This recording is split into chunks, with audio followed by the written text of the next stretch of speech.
Hey guys, welcome back to Tech 702. I'm your host Mike, back again with another review.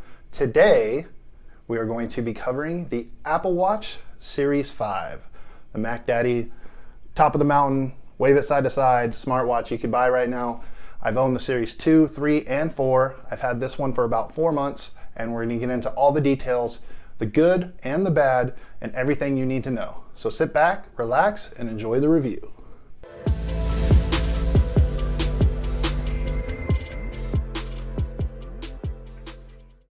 So Apple Watch Series 5, what do we got on board? Well, it's essentially the same body and style as the Series 4.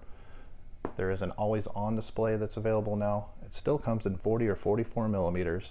It has an S5 processor on board.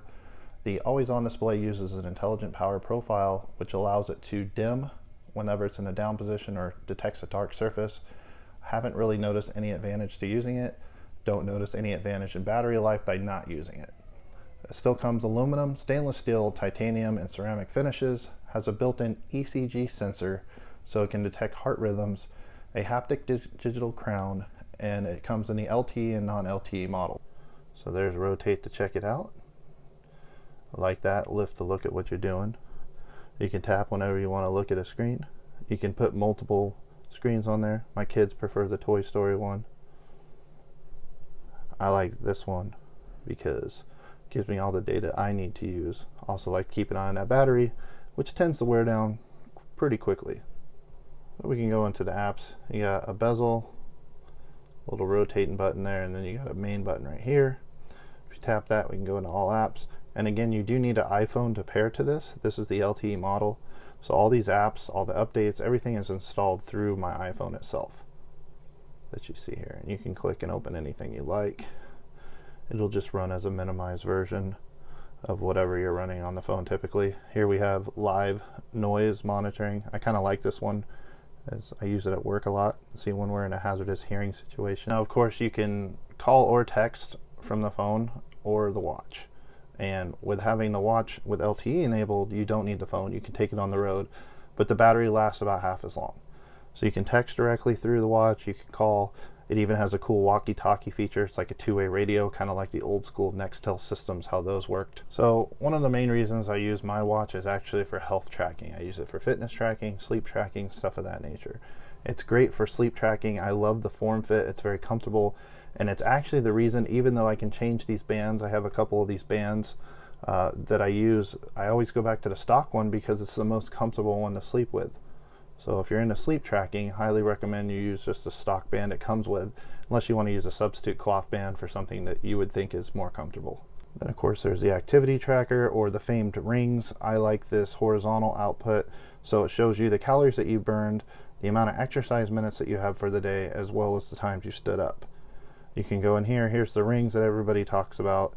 You can actually add your friends if they have Apple Watches and compete against them or compare yourself and see how they're doing. And there's awards given out based on your activity levels, which is kind of cool. One gripe I have about the activity is the stand is not very accurate. There's times where I'll stand up 3 or 4 times intentionally, wave my hands over my head, sit back in the chair, and it still won't count as a stand.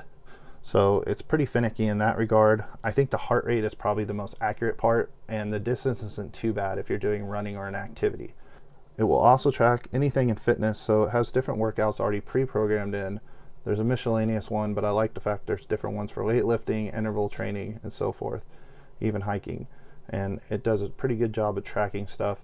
You just pop it on there, go to work, and then when you're done, you can look at everything that you did on your track, where you went, your highs and lows, stuff you would find on most any other fitness watch. If we want to get into sub-menus, you can just swipe up.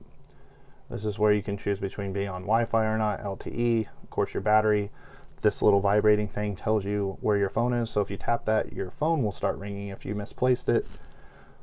That's where the audio is on, do not disturb mode.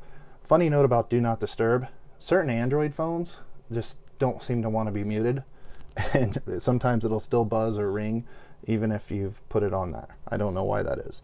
The remote camera thing's kind of silly. I guess it's made so you can take a picture from a distance, set up your phone, and then that'll snap the photo, but it's pretty useless as far as I'm concerned. The flashlight's kind of cool if you're trying to find a keyhole or something like that, and you can do a red light or different colors, strobe if you want to have a party, I don't know. But in any case, that's still a handy feature. And then of course there's water mode, airplane mode, and then you can edit up those functions however you'd like. Apple is spearheading a lot of the health and fitness type stuff, so they've added ECG on here.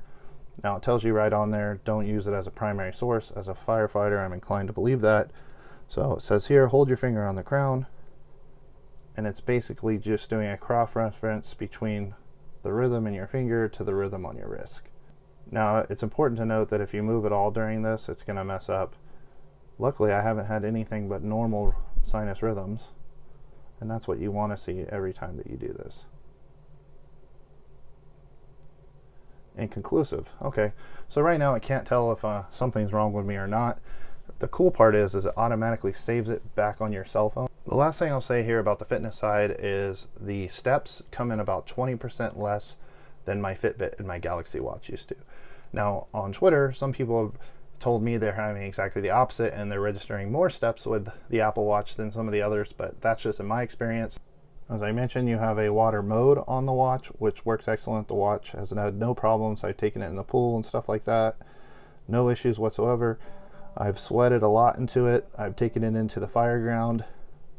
I've had no issues at all as far as exposing this to the elements. What I do use is a small clear case for it because this thing would get scratched to crap. And if you see here, I'll show you a picture of the casing. All those scratches would have been on this and it would have been toast. So I'll close this review with the two things that really bother me about this watch. They're not a huge deal breaker, but they are to be considered. Number one is the fact that I have to use an iPhone to set up the watch. The fact that it cannot independently be set up on its own autonomously with an LTE connection, or even a Wi-Fi connection for that matter, is pretty annoying. And number two, the main thing for me is battery life. Battery is all over the place. I test it constantly and every day with different actions, different activities, and different modes.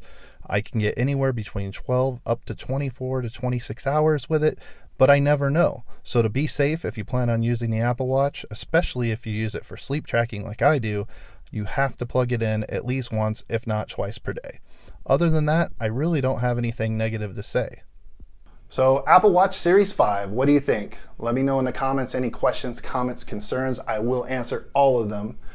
And also you can hit me up at Twitter at Tech702Mike at any time. I never tell you guys what to buy, but this is the premier watch on the market right now. Yes, it needs a little battery love. The price of entry is a little steep, but if you can afford it and it does what you need it to do, or frankly, if you're an iPhone user, it's pretty much the only option you got. Anyways, if this video helped you out at all, helped you make a decision or get some more information, I would really appreciate a like. And if you're into this kind of content, be sure to subscribe below, hit the bell notification, because I put out videos pretty much every week on the regular. In the meantime, I'm Tech702. Appreciate your time. Stay safe out there, and I'm out of here.